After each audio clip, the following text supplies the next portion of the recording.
मुझे भारत के संविधान पे, भारत के न्यायिक व्यवस्था पे भरोसा है और यही कारण है कि मैं अब जेल जा रहा हूँ।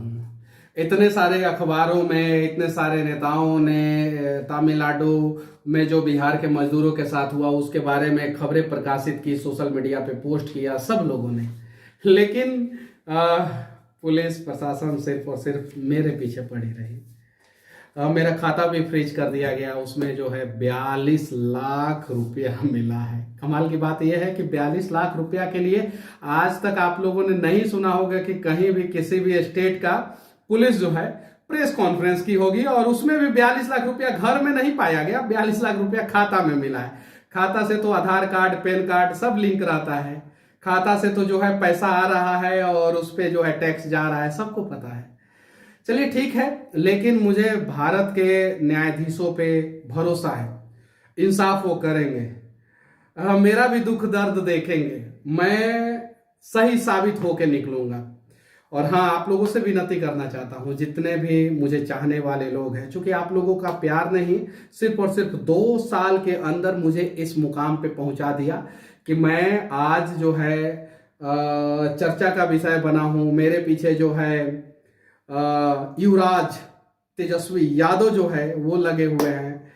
तो चलिए ठीक है, बस आप लोग जो है ऐसे ही प्यार बनाए रखें। और ना जाने मैंने कितने माओ के आंखों का आंसू पोंछा है।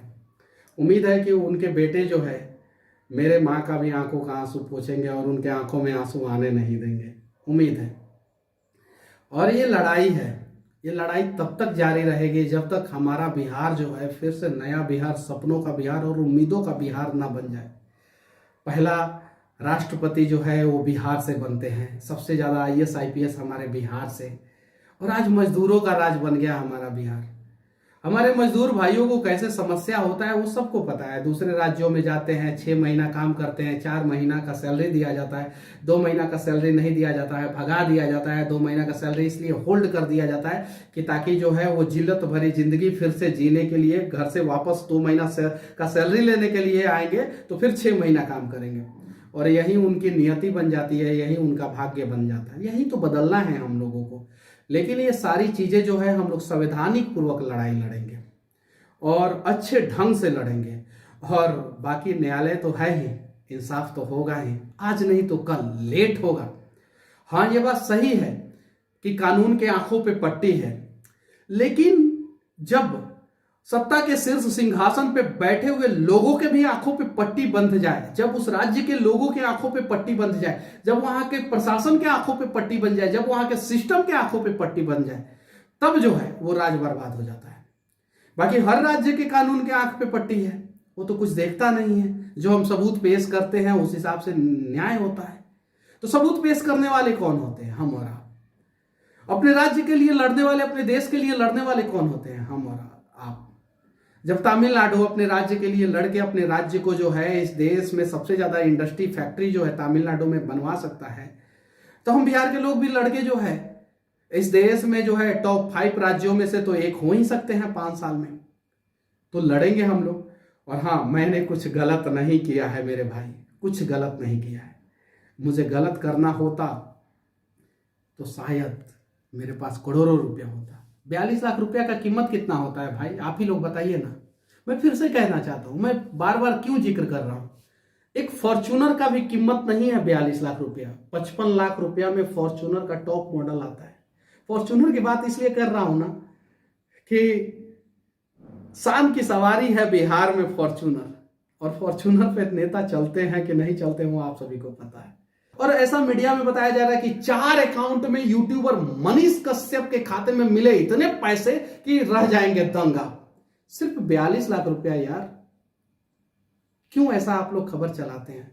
अरे भरोसा होता है आप लोगों पे, आप लोगों का खबर देखने के बाद जो है ना हम लोग जो है वीडियो बनाते हैं और फिर बदले में मिलता क्या है हम लोगों को? क्या मिलता है? देखिए, भरोसा है आप लोगों पे, आप लोगों से कोई शिकवा गिला नहीं है, ये चीज है। लेकिन देखिए, अरे आप लोग कम से कम इस लड़ाई में एक बिहारी का साथ नहीं दे सकते हैं, बिहार के मजदूरों का साथ नहीं दे सकते, तो कम से कम उनका टांग खींचने का प्रयास ना करें।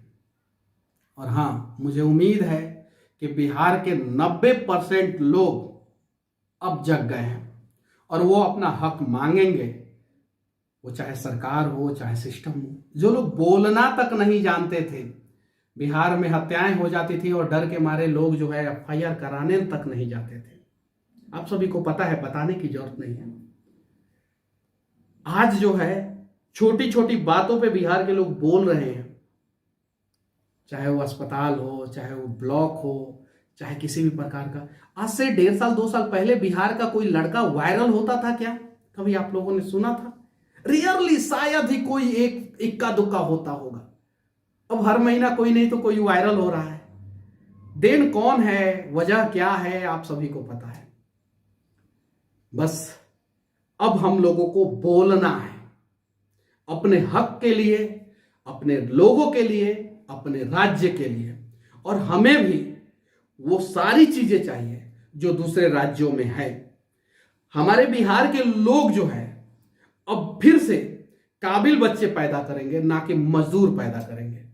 और अगर आज आप लोग इस लड़ाई में साथ नहीं देंगे तो उम्मीद कीजिए एक ना एक दिन जो है लगेगी आग तो जद में आएंगे अनेकों घर। इस शहर में सिर्फ मेरा मकान थोड़ी है।